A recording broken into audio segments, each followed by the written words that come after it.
Fil-bini tal-Parlament Malti jumejn ilu tlaqqa il-Kumitat tal-PACs Network minn madwar il-Commonwealth fejn matula ġew diskussi bosta ta' temi importanti fosthom dwar networking aħjar u fuq l-iskrutinju li għandu jsir fuq il-Gvern u n-nefqa ta' fondi pubbliċi.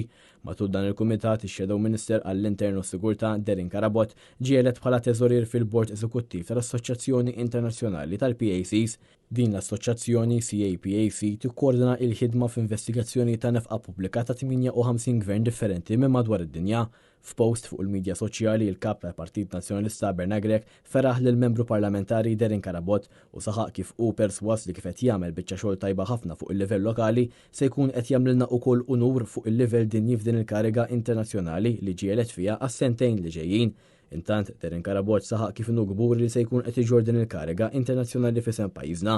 Din il-konferenza ġabret fiha gruppi mill-Commonwealth u chairpersons minn pajjiżi varji li qabel kienu jiffurmaw parti mir-Renju Unit.